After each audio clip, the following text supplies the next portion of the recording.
പുതുതായിട്ട് നമ്മൾ ഇപ്പോൾ ഈ ഒരു 8 സെഗ്മെന്റായിട്ട് മാറ്റിയിട്ട് 8 സെഗ്മെന്റിന്റെ ഇടയിൽ കൂടെയും വഴികൾ രൂപീകരിച്ചു. ആ വഴികളിലൂടെ എല്ലാം എവിടെ ഫയർ ഉണ്ടായാലും ഫയർ വാഹനം അവിടെ എത്താൻ പാകത്തിന് നമ്മൾ സംവിധാനം ചെയ്തിട്ടുണ്ട്.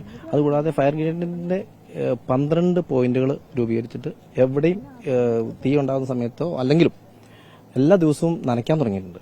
ഇതിന് ചുറ്റുമുള്ള വെള്ളത്തിന്റെ അവൈലബിലിറ്റി ഉള്ള സ്ഥലങ്ങളെല്ലാം നമ്മൾ ക്ലിയർ ചെയ്ത് ആവശ്യത്തിന് വെള്ളം എപ്പോഴും ലഭ്യമാക്കാൻ പാകത്തിന് കടമ്പറയാറും മറ്റേ തോട് എന്താണ് ചിത്രപ്പുഴയും ക്ലിയർ ചെയ്ത് വെച്ചിരിക്കുക.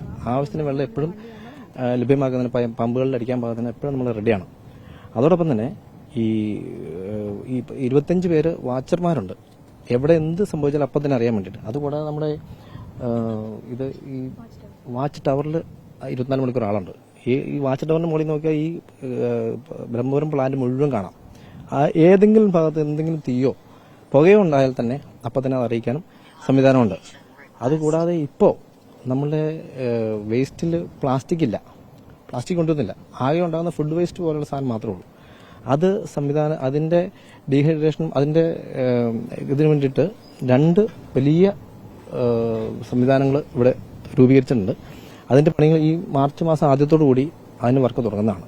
അതായത് അതിൽ വരുന്ന വേസ്റ്റുകൾ ഒരു 7 ദിവസം 50 ടൺ വേസ്റ്റ് വളമാക്കുന്ന ഒരു സംവിധാനമാണ് ഓരോ കമ്പനിയും ചെയ്തിരിക്കുന്നത്. അങ്ങനെ 2 കമ്പനികളെ നമ്മളിവിടെ സ്ഥാപിച്ചിരിക്കുകയാണ്. മുഴുവൻ സമയ ഫയർ യൂണിറ്റുകളുണ്ടോ? ഒരു ഫയർ യൂണിറ്റ് ഇവിടെ ഫുള്ള് ഇട്ടിരിക്കുകയാണ്. 24 മണിക്കൂർ ഇട്ടിരിക്കുകയാണ്. ഈ ചൂട് കാലാവസ്ഥയിൽ മാത്രം.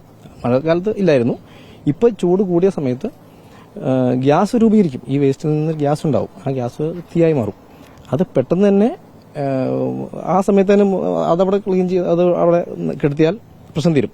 അതായത് ഇതുപോലെ ചെറിയ തീപിടുത്തം ഇനി ഉണ്ടായേക്കാം, പക്ഷെ കഴിഞ്ഞ തവണത്തെ നിലയിലേക്ക് പോകില്ല. ഒരിക്കലും പോകത്തില്ല. അങ്ങനെ ഒരു സംഭവം ഇനി ഉണ്ടാകത്തില്ല. കാരണം അന്നൊക്കെ ഈ വേസ്റ്റ് കിടക്കുന്ന സ്ഥലത്തേക്ക് നമുക്ക് എത്തിപ്പെടാൻ കഴിയില്ലല്ലോ.